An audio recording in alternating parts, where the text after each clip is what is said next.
Are you ready to embrace the Dexterverse? I'm all for it. I think it's really cool. Sim, gente, eu entrevistei o nosso amado Dexter Morgan, o Batista e parte da equipe criativa de Dexter. Eu ainda tô em choque que eu vivi esse momento. Como muitos de vocês sabem, Dexter é uma das maiores séries da história da televisão norte-americana, ao lado de Mad Men, Breaking Bad e tantas outras. Então, pra mim, foi uma honra gigantesca poder ter entrevistado o Michael Hall e parte da equipe. E claro, assim como muitos outros fãs de Dexter, confesso que fiquei muito em choque, surpresa e sem reação quando a Paramount decidiu anunciar, né, essa continuação, essa volta do Dexter, porque, spoiler aqui na tela, mas quem assistiu New Blood sabe o desfecho do Dexter, né? Então, como é que iam trazer de volta esse personagem, sendo que ele tinha morrido na última série do universo? Mas aí eu assisti o primeiro episódio antes de entrevistar esse time, e aí eu fiquei bem intrigada, fiquei bem curiosa. E bom, vocês vão assistir a entrevista aqui a seguir, mas Clyde Phillips, né, que é um dos produtores executivos desse universo, deixou claro que enquanto o Michael Hall tiver interesse em fazer parte desse universo, pode ser que tenham mais e mais histórias do universo de Dexter, ou seja, pra quem não gosta de Marvel, pra quem não é muito chegado em super-herói, talvez a gente tenha por aí um Dexterverso, o multiverso do Dexter. Pois é. Lembrando que Dexter Resurrection estreia no Paramount Plus no dia 11 de julho, com episódios semanais sendo disponibilizados lá na plataforma. Olha só como foi a entrevista com eles. It's Renata from Brazil. Hi, Renata. Really excited to be here today.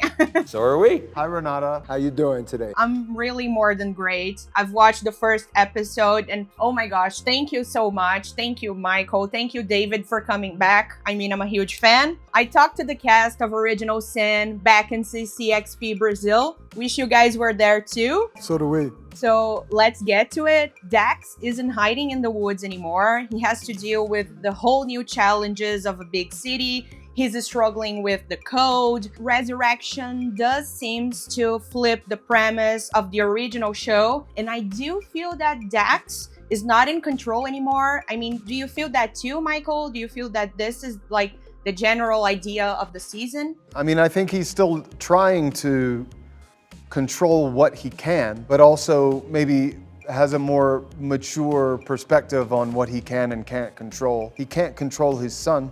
He's experiencing what I think any parent would. You know, you can try to control yourself, and then all of a sudden you have a child and there's this flesh and blood being outside the confines of your own body who you can't control. And you can only try to care for them, try to love them in as much as you're able. And I think Dexter discovers that, you know, whatever you call it and however it might be different from what other people do, he definitely feels about his son in a way he doesn't feel about anyone else in the world, and does care about him, and is inspired to, after everything that went down, go and make sure he's okay. And as far as what he can control, I think he tries to control his allegiance to the code in a way that maybe he hadn't. And he tries to take responsibility for and control the reality of his dark passenger and its needs. There's a lot of chaos out there that living this kind of life whips up, and so there are a lot of spinning plates he'll end up having to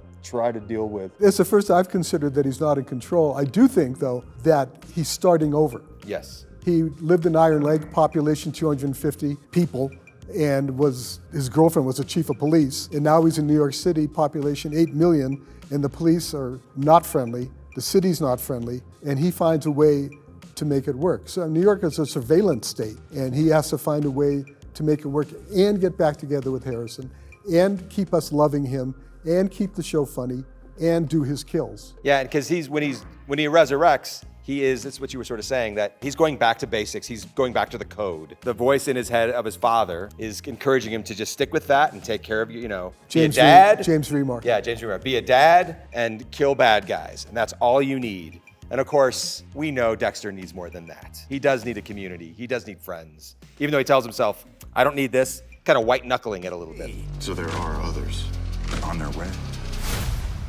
Only in New York. And Batista was always like the moral compass of Miami Metro. But in the first episode, as he sees Dax after so long, I do feel like he's in a whole new different level of conflict. I mean, he's like, oh, I'm seeing this old friend, but I mean, shouldn't he be arrested? What is going on with him right now? I think, especially with Batista, he's not gonna cut corners. He's not gonna jump the gun and do something that's illegal. What he wants to do is get as much evidence so he could present it and state his case as strong as he can. I think it's pretty shocking when you think you know someone for a long time and then you discover something as serious as this is, especially when you've defended him to others that you loved as well. This is also a challenge for Batista to accept himself and forgive himself for the lack of, I would say, focus in finding out who Dexter really is.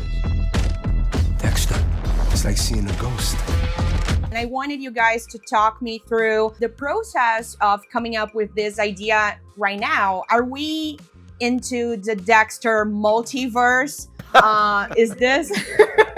I'm already calling it like the Dexter multiverse. What is coming up in the future? Because I do feel like this is a glimpse of a large and interconnected franchise. Yeah, it is a Dexterverse, as Chris McCarthy at Paramount Plus calls it. So we've got Resurrection. Resurrection will be on for as long as Michael wants it to be on. Yep. So we're talking 3 or 4 years at least. Original Sin just got picked up for its 2nd season, and we'll be starting writing that at the end of the summer. And then we have another show that is the Trinity Killer origin story that's all written but hasn't been picked up yet. And we're hoping that the success of Resurrection and the rest of the Dexterverse, Original Sin, will compel Paramount to pick up the Trinity prequel as well. John Lithgow is going to narrate it. I just gotta say, I'm more into a Dexter multiverse than a Marvel one. So thank you for this. Well, this is all, it's all one timeline. So we're not like, yeah, we're not gonna suddenly find out It's that much Dexter's a furniture easier. salesman in Topeka. Yeah. Michael, are you ready to embrace the power of exploring the Dexterverse? Yeah, I'm all for it. I think it's really cool. I mean, I think it's proven to be a world and a broader world that fascinates people. I can't wait to see how it continues to unfold. She said that you were the Bay Harbor Butcher. I just have to compliment you guys on having like OG members of the show and having some new cast members. I mean, it's amazing. Well, first of all, there are more OG characters showing up later in the year that have been kept under wraps. I can't tell you who, but you'll be surprised and happy. And thank you so much for the surprise, motherfucker. Surprise, motherfucker. You know, on the first episode, I was like hoping for that, and you just opened the series with that. Like, thank you so much.